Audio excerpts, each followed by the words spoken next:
yaksinipun para Jawata ya ben.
bangsa Indonesia.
Hasbunallah wa ni'mal wakil, nikmal maula wa nikmal nasir, wala haula wala quwwata illa billahil aliyyil azim.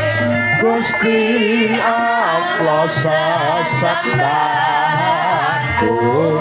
ikat batullah marang aku ora ana daya linangku kejaba saking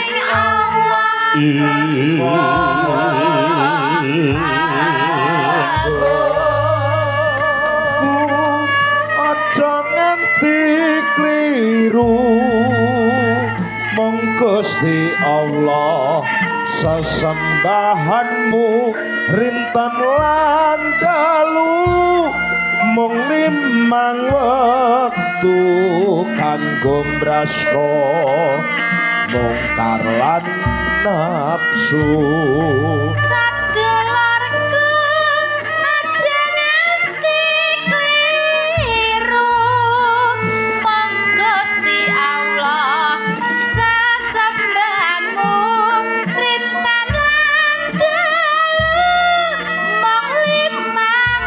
Waktu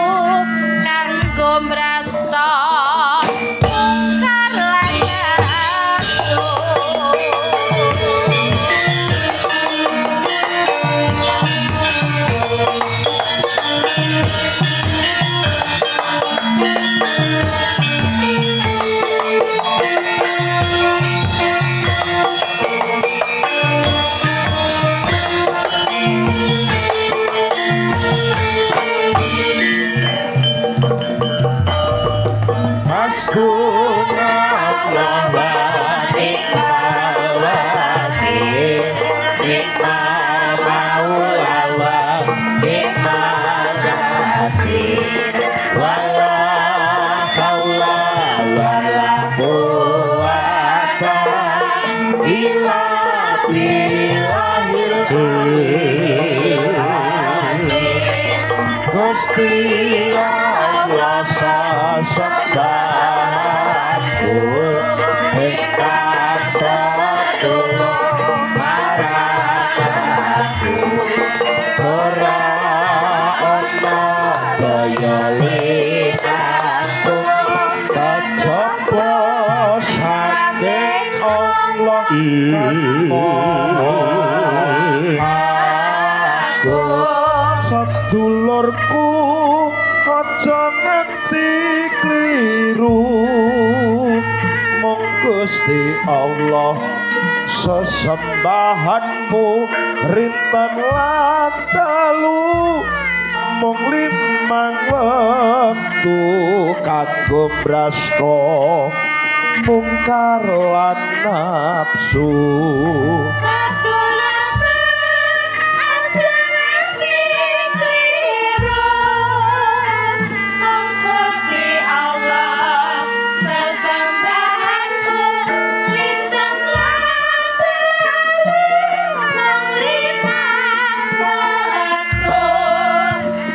Alhamdulillah wa syukurillah wa nikmatillah la haula wala quwata illa billah. Nduk apa mak semangat 45 tetep digaungke digalakke disemangatke wong ngono ben ya kuwi mau para warga para muda para anak-anak awake dhewe eling marang perjuangane ya kuwi mau para luhur kang kepengin merdekakake bangsa Indonesia iki wong ngono ya Mbak mula tatkala ning tanggal 17 Agustus tahun 1945 dinyatakan bangsa Indonesia merdeka lho bangsa Indonesia dinane kuwi Republik Indonesia urung ana presidene kok nduk ngono lagi tanggal 18 lah kuwi dibentuk kanthi sesingkat-singkatnya nduk ngono ya Mak Titi kalungguhan iki ngaturake panuwun sing tanpa upama netepi marang dharma. Wong ngono, para warga ingkang mapan ana ing Kademangan Jonggrang, Nduk. Iya, Mak, iya. Sing dipimpin dening panjenengane ya kuwi mau Bapak Demang, Bapak Lurah, Bapak Warsita. Weh ngono. Ora mokal yo Nduk, jiwane kuwi mau jiwa satriya, Nduk. Ngono. Tau didadar, Nduk. Ya kuwi mau pinangka dadi pagering negara. Pinangka dadi pagering negara ya Mak. Panjenengane Bapak Warsita ya kuwi mau Tentara Nasional Indonesia Nduk. Ngono. Ya kuwi mau Purnamuda merga ya kuwi mau netepi darmane nggone tresna kelawan para warga ing Jonggrang kene. Wong ngono. Supaya ngemongi ngesuwi marang para warga ingkang mapan ana Jonggrang. Weh ngono ya Mak. Mula ora mokal Nduk wewangunan ketok endah edi lawan peni. Taun ya kuwi mau yen ora kae taun 90-an nganti tekan 2003 Nduk. Aku dolan ana Jonggrang kene iki. Iya, dalan iki sik blekuk kabeh. Weh, saiki wis aspal kabeh ya, Mak. Papingan wah luar biasa pembangunane elok nganggo banget. Weh, ngono ya, Mak. Para kawulane padha sayuk rukun bantu binantu, Nduk. Ngono. Ing Jonggrang kene ora ana tindak sesengkilan anane mung mat sinamatan daya binayan. Weh, ngono. Iya. Merga ya kuwi mau kamong dening panjenenganing Bapak Warsita sing tansah pana marang ya kuwi mau apa sing dadi kekarepaning para warga. Wo ngono. Sineng kuyung panjenenganing Bapak Sekretaris Desa. Ya. Ya ki mau panjenenganing Mas Irfan Linggih Ardani. Weh ngono. Iya. Matur nuwun, Nduk. Ya ki mau kepala dusun kaya ngono uga. Ya, tanggung jawab piyayine padha sembodo netepi marang darmane. Ya, utamane panjenengane Bapak Budi Santoso, Bapak Suparno, Bapak Sutikno. Bapak Kasun ya Mak. Iya, nanduk perwira wicaksana dasare kabeh rinembuk kanthi rembukan kanggo matok, rembug desa diaturake bebarengan kelawan BPD. Wah ngono. Apa wae dirembug? Ya kuwi mau marang ketuane Bapak Arjun Prayitna. Wakile Bapak Supali. Wah ngono ya Mak. Urung seksine pemerintahan, kesejahteraan pelayanan umum, kawan perencanaan keuangan kabeh padha lumadi dhewe-dhewe. Wah ngono ya Mak. Iya, saben setahun sepisan nganakake upacara wadat tinggalaning para luhur. Ya kuwi mau ngelingi marang sejarahing para luhur, nguri-nguri marang sejarah ingkang babat cikal bakal. Wo ngono Mak. Nyukuri marang nikmat kang wis diwenehake Gusti Allah. Weh ngono. Mula setahun sepisan ya kuwi mau nganakake bersih desa. Weh ngono. Mapane ya kuwi mau ana ing Sendang Sumberagung. Weh ngono ya Mak. Iya. Pinangka dadi cikal bakal katentreman, Nduk. Oh ngono. Iya. Tentreme para warga ingkang mapan ana ing Jonggrang kene. Weh ngono. Iya. Sing ngreksoi Ibu Sadiem ora kleru. Weh ngono. Iya. Weh ngono ya Mak.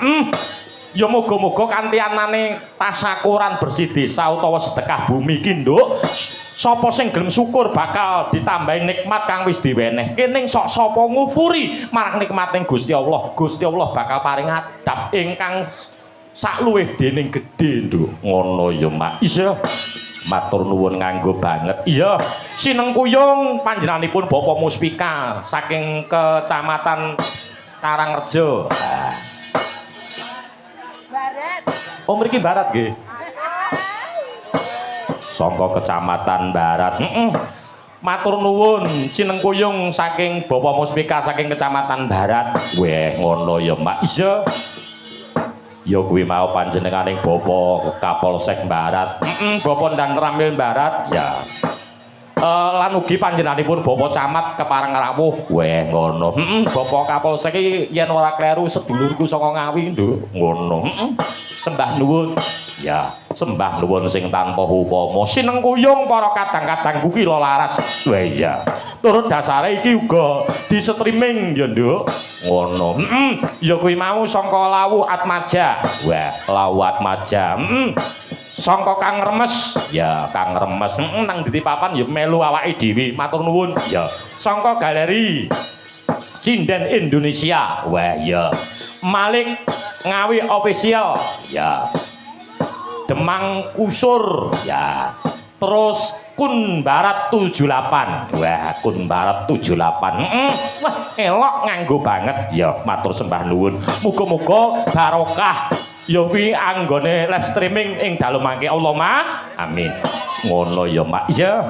Titi Kalanggan sowan Ngabiyantara ana Widyawati 1 2 3 4 5 6. Ya janjine kur 4 tak gawake 6. Tahun ngarep gen ditanggap neh. Ngono iya. Tenan Nduk, yen ora nanggap dalang alek rugi. Sing rugi sapa? Aku. Ngono ya Mak. Heeh. Tepung ke siji, boko siji. Ya, sing pinggir si setan iki sapa? Iki Nduk Uun Febri Andari sarjana seni. Weh, Nduk Uun Febri Andari. Sing saka Kebonsari Madiun. Weh, ngono. Terus sinambung Nduk Lia Aprilia Suhana Vieta SPD. Ya, iki sangka Karto Harjo. Sangka Tanjung Ngelak. Ya, matur sembah nuwun. Sungkemno. Nah.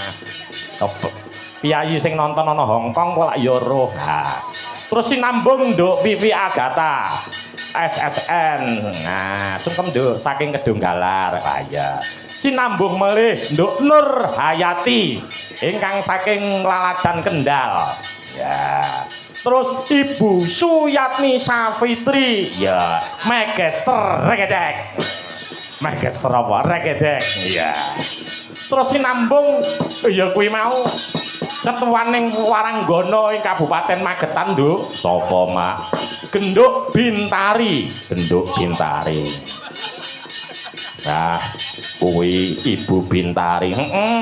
Ibu Bintari nak aku ya kuwi mau ngaturi piyambake genduk merga kuwi pernah adikku nduk ngono asale ya saka Laladan Kendal oh iya matur sembah nuwun sowan ngabiwantara sinengkuyung para kadang-kadang ingkang saking Tanjung Ngelang saking Jajar saking Barat maos pati komplit ya bakule putu barang ya teka sarwa ya terima kasih matur nuwun saking Mbak Romo Mas Bambang sak prikadang saking Dakduk daki apa ya ki mau paguyuban ingkang ana ing alas tangga Mas Tris TS Keparang Rawuh weh ngono dulur alas tangga Keparang Rawuh weh matur sembah nuwun komplit dina semenggo ya yo Pak Hono ya Keparang Rawuh ya matur nuwun wah pokoke komplit banget ya sowan ngabiantara mring ngarasane para punden yo nduk Vivi Agatha nduk Lia Aprilia jumeneng mayun yo sapa to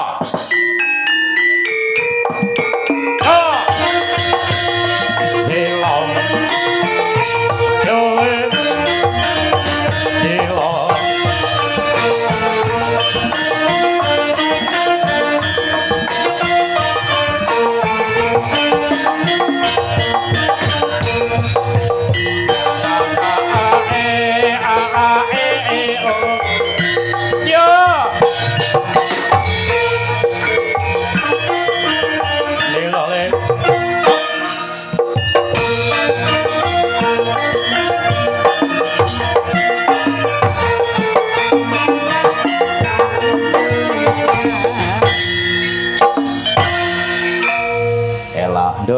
Nduk Lia. C. Ya. Iki engko ngaturake joget dhisik bar kuwi engko durprese. Oh, siap. Pokoke nonton wayang oleh hadiah nduk iki. Niki mangke. Nggih, sing nonton wayang. Lah sing ditonton, Pak. Lho, sing ditonton ya dingge hadiah engko sinden etanmu iki tak nggih hadiah. Nagih hadiah nang ibu. Oh, iki to. Kuwi kulonku. Mbok menawi nek ada khusus kagem sindene Pak Lurah. Heeh, ya ora apa-apa tak goleke merning. Iya. Oke, Nduk, sowan ngabiantara mring ngarsane para pupunden sinengkuyung para kadang kukil laras ya. Nggih. Dina menika ngaturaken joget riyin. Bajing loncat slendro. Wah, bajing loncat slendro. Nggih. Kula dikode kalih Pak Wo, napa teman-teman live streaming. Oke. Pripun posisine kurang pripun? Mriki. Oke, ya, oke. Oke. Wangel. Ya. Yo to. Berarti aku ngene. Diaturake, ya, diaturake ya kuwi bajing loncat slendro. Oke, ya.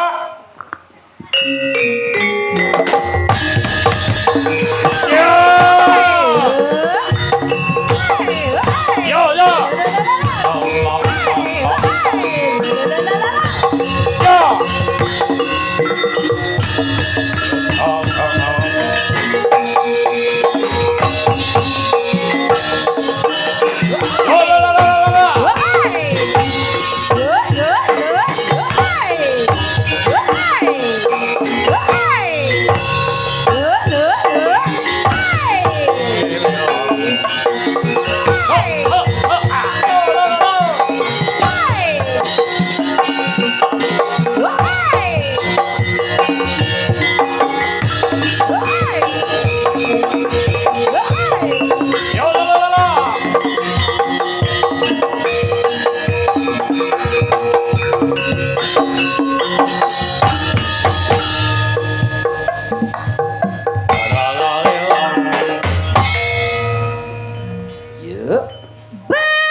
kasih matur nuwun. Kadang panitia monggo. Ah iya. Elok. Nah, karo ngempos. Kadang panitia monggo. Panitian Jonggrang elok kanggo banget. Apa maneh Pak Pak Budi Santoso ngenyang dalang kaya ngenyang brambang. Ya ora masalah bolo. Tenan iya. Iya. Monggo. Hai. Biar tidak ada dusta di antara kita. Nggih. Oke sing mendhet sinten? Ayo.